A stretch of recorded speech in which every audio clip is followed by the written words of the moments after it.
So, good morning everyone. I am the next reporter. So, supposedly, job may part ni Singko na nag-assisting ko sa direction sa ako. So, okay. So, ang ako topic is about water usage, causes of water shortages, and ways to increase water supply. So, what is water usage? Water usage is the total amount of water withdrawn from a source for a specific purpose. So, kabalo magkita na yung water usage, no? Kung yung sa nato pag gamit ang water. So, na mga different na categorized. Some are categorized as public supply, domestic, irrigation, thermoelectric power, industrial, mining, livestock, and aquaculture. So, sa public supply, so amo dyan na nag-observe ko mo dyan sa inyong lugar na dyan mag-deliver ng mga water, na sa isa dyan sa mga public supply.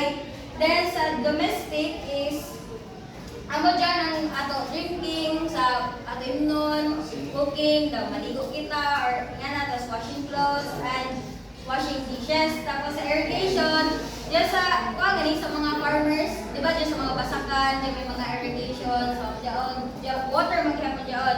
Then sa thermoelectric power is, ang gibali, tagaw pa mo dyan ang tubig gani is turn nila into energy. Dyan electricity ba? Like example ba dyan sa, kanang sa Ilocos, gani? Marianas na Falls. O yan sa then, sa industrial is, so sa energy sa iba sa water. Dahil sa water, converted into electricity. Ganon sa industrial, ang mga factory, kailangan na sa mga dapat mga buildings din. Sa mining, like, atong sa ato sa mga mining, so need makadagdag nila dyan ng water. Tapos livestock and aquaculture dyan sa mga farmers na dyan sila kung mga buhay sa animals. So next is, why do we have shortages of water and what causes this from happening? So water shortages in the Philippines are caused by a combination of factors including climate change, pollution, growing demand, and farming. So first is climate change. Climate change causes unpredictable rainfall patterns that leads to droughts and floods. So, example is that El Nino patterns also contributes to water shortages. So, makabantay ka muna dyan, pag grabe na kainit, like dyan, siguro for task na period of time na grabe kainit, so mag-cause dyan, isang galing kung dyan, ay, dyan, nakasuffer, nakakuha na ba gano'n? Pilipinas na Yes, sa mga agriculture. So, next is water pollution. Pag-read everyone.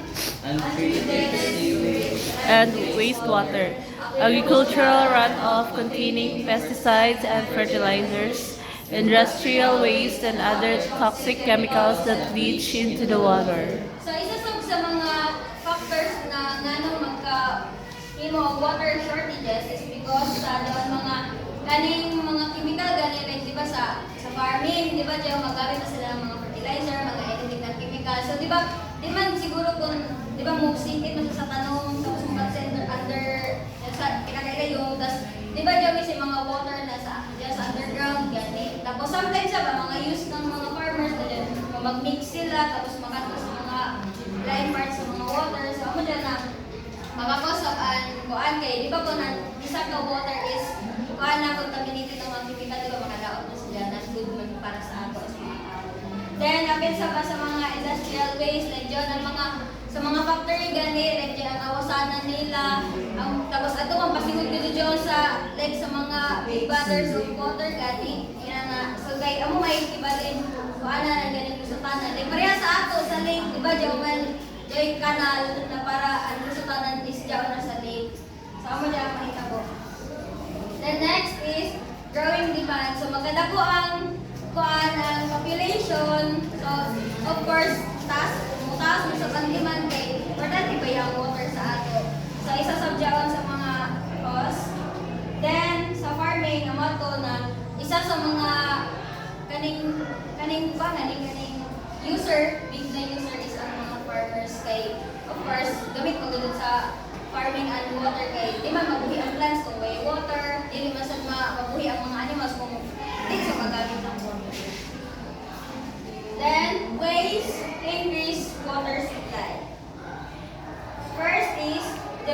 water filtration system to ensure safe water for drinking and all that usages. So, muna dyan na nakabantay ko mo diri sa ato lugar, hamok na yung mga filtered ganit na mga water, like mga station, like dito sa Mabini, dito sa Sanghan. dito sa Mapaso. So, nag-develop sila dyan na mga kuhaan ganing mga filtration para kita as mga kuhaan sa kita mga consumer, so may mo safe anato paggamit ng water. Samot na sa kuhaan, yung mga tiguyan. Then, protecting wetlands where they are nature's water filtration system and they collect a large amount of water that flows into lakes and seas and other big bodies of water.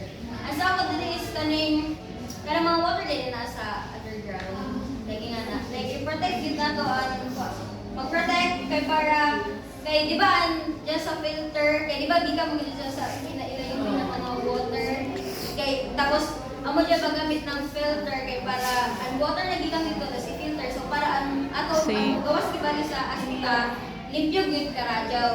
So kailangan sab na to i-protect kay yung makita ka ba yun like isa ka dito sa place di ba dyan na may water filtration diyan ka decide ako mo salin kay what kay unless ba dyan kay ganing daghan tao tapos basin dyan feeling ko para sa ako it was safe na.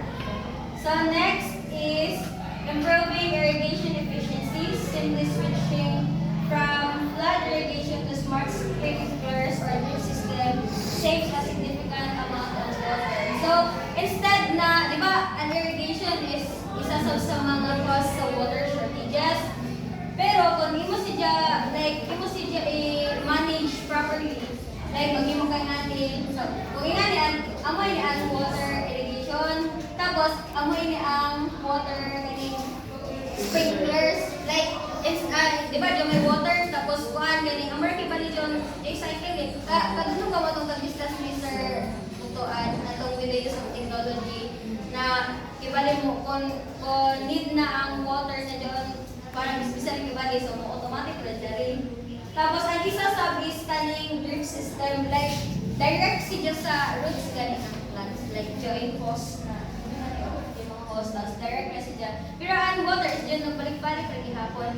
Just like nakakuha ko dyan din kanina, dyan pasingon sa Tesla, dyan tanong din na, basta kagana dyan yung water ganyan na version ng cycle. So, gana siya. Then, chemical bath is increasing water storages in reservoirs and dams and other sources or building more of them. So, isa sa pag-ini sa mga kuan sa pag-increase ng water supply. Kaya sin kay kuan kaning isa sa pag-ini sa mga sa kay kung ako no kung sa base ako ng pag-search is kung di ba mag-preserve man sila kay para daw sa ingani na place or ingani siguro ingani pa rin sa ingani ibalik yung water na ilang pag-store is magamit nila. Pero, on the process, ilang dapat i-process kaya para safe at nila paggamit. Then, last is promoting water stewardship into our lives, like taking shorter showers, collecting rainwater, and etc. In short, be wise in the use of water.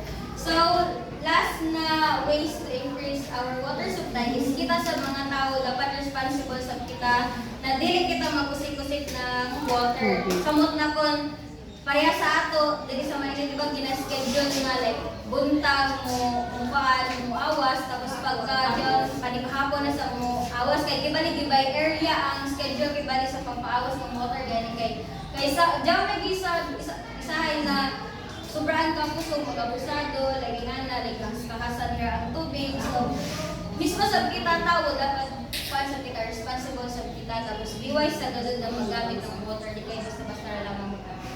So,